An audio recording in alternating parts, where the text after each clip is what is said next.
Assalamualaikum dan selamat sejahtera. Dalam video hari ini akan ditunjukkan bagaimana hendak membuat kimpalan ARCA secara ringkas. Jadi untuk subjek EB025, pelajar hendak dalam amali kejuruteraan mekanikal, pelajar perlu membuat kimpalan ARCA. Tapi untuk pelajar EB dimudahkan di mana tidak perlu membuat sambungan besi.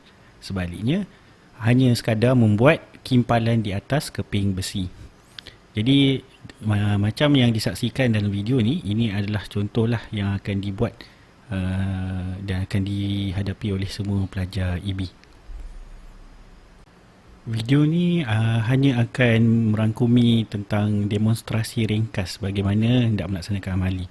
Jadi teori mendalam tentang welding, tentang teknik yang lebih mendalam akan diterangkan semasa kelas. Jadi video ni yang berdurasi selama 5 minit hanya sekadar tunjuk secara ringkaslah apa yang akan dibuat supaya pelajar mendapat idea apa yang mereka akan buat. Okay, jadi kepada semua pelajar, tontonlah video ni untuk dapat sedikit idea tentang welding. Setiap pelajar akan diberikan sekeping besi seperti yang dapat dilihat dalam video ni. Jadi di atas sekeping besi itu anda dipendaki membuat dua kimpalan tegak ya. Jadi kimpalan tu seperti yang dapat disaksikan dalam video ni harus membuat daripada hujung atas ke hujung bawah. Jadi sekurang-kurangnya perlu membuat dua kimpalan bagi setiap pelajar di atas kepingan besi tersebut. Barulah tugasan dikira sempurna dan siap. Seterusnya akan diterangkan alatan yang akan dipakai semasa welding.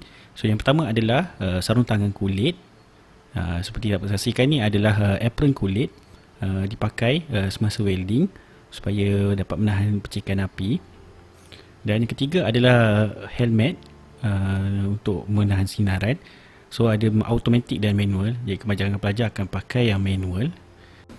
Berikutnya adalah tentang cara mengoperasikan mesin welding. Jadi ini adalah switch untuk onkan mesin welding. So tekan ke bawah seperti berikut. Jadi ini adalah mesin welding kita jenama Melo. So ada dua tombol, satu untuk arc force dan satu untuk welding current.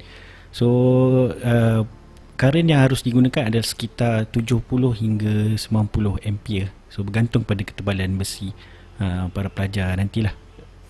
Okey. So ini adalah electrode holder. Guna dia adalah untuk memegang elektrod yang akan digunakan semasa welding. Jadi tekan dan masukkan elektrod seperti itu. So dan alatan seterusnya adalah earth clamp. Earth clamp ni gunanya untuk mengalihkan terminal negatif. Jadi kita akan clampkan ke meja welding dan electrode holder akan mengalihkan positif daripada mesin welding seperti itu. Pastikan earth clamp tersambung lah. Okay, so ni adalah demonstrasi ringkas lah macam mana hendak membuat welding. Pastikan pakaian semua lengkap, apron, baju bengkel, glove dan memakai face shield. Jadi perhatikan sebelum memulakan welding kita harus crash elektrod tu ke atas besi supaya untuk memulakan ARCA. Dan dapat disaksikan di sini sebelum welding pastikan para pelajar memilih kedudukan badan yang stabil. Kerana kedudukan badan stabil akan memastikan tangan anda stabil untuk welding yang cantik. Jadi untuk welding ni pastikan welding angle semasa semua welding adalah sekitar 60 darjah ataupun 45 darjah. Kalau kita terlampau tegak ataupun terlampau baring, kita akan mengalami extreme angle. Jadi kimpalan tidak ada berlaku. Dan dapat disaksikan di sini juga bahawa kita kena mengangkatkan jarak rod dengan besi itu sekitar 2.5 cm. Jadi ini adalah contoh secara dekat lah bagaimana kita hendak welding. Jadi perhatikan para pelajar harus berusaha untuk mengawal elektrod supaya tidak terlalu jauh daripada besi.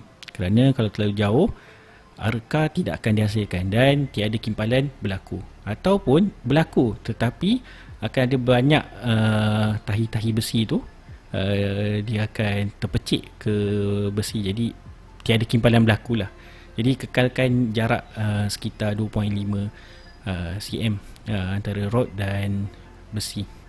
Jadi pastikan you have a steady hand and a clear mind lah when doing welding. Brave yourself and then yang penting keberanian dan ingin cuba. Jadi untuk EB25 ni kita tidak ambil kira cantik lah, sebab anda belajar 2 jam 4 jam, kita tak expect result cantik. Jadi seterusnya, selepas selesai welding, kita akan guna chipping hammer untuk pecahkan flux daripada elektrod.